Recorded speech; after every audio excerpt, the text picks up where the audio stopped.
On the Mac, in Downloads, we can see the first alien we exported with the hollow eyes, and the second version has the eyes included in the model. So we'll open up FlashPrint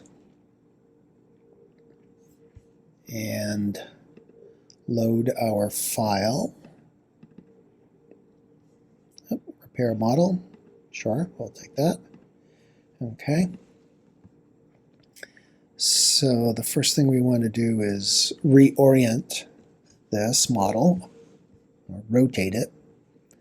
So I'll click on Rotate and just grab the red ring and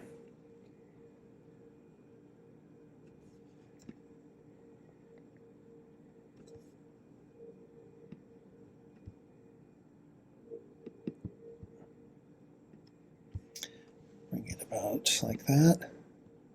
Okay. Now the next thing we want to do is slice off the bottom so that it's nice and flat. You can see it's all sort of jagged there. When FlashPrint made the auto repair, it filled in that bottom surface as good as well as it could, but it's not nice and flat. So to fix that, we'll choose Cut, and we don't want to cut it in half. We want to choose this version of Cut, and we'll move this up and down until we get it about where we want, and choose Start Cut. Now we've got two separate pieces. We'll click on the piece that we want to get rid of and choose Delete. Click on the remaining model, click on Move, on Platform and Center, and we're good to go. Now if you rotate it, you'll notice, well, first of all, that we have nice solid blue bottom, so that's good, that's what we were shooting for. But you'll also notice that there are some red areas here. Those are really borderline cases. The printer should be able to handle that degree of overhang without any problem. So I'm going to risk it and not add any supports. I'll choose Start Slicing. But I'm going to make a few changes here.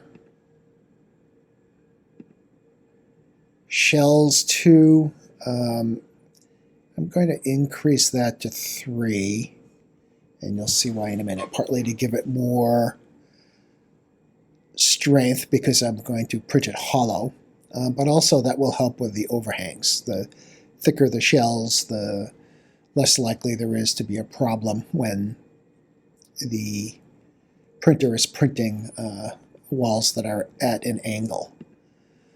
So with infill, top 3 layers, that's fine. Bottom layers, I'm going to knock all the way down to 0, and the same for the infill density. Because this is not a functional part, it doesn't need any. It doesn't need a bottom layer, and it doesn't need any infill.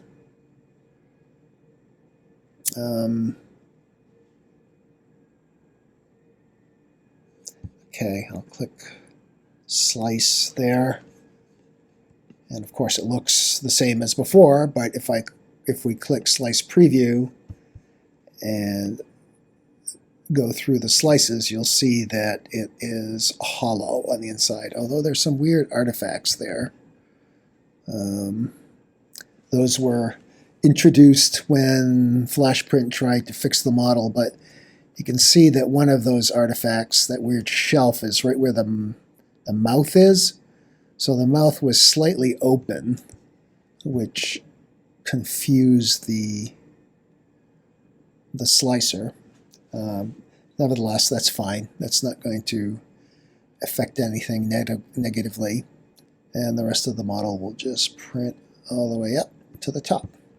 And we'll see that it's hollow on the bottom, which again is fine. So it'll make it print faster, but it'll be just as have just as much resolution and be just as strong as you need it to be. And it will print in 35 minutes, which is a good, reasonable time for this size model. So next would be to save the model to a thumb drive or an SD card and transfer the model to your printer and print.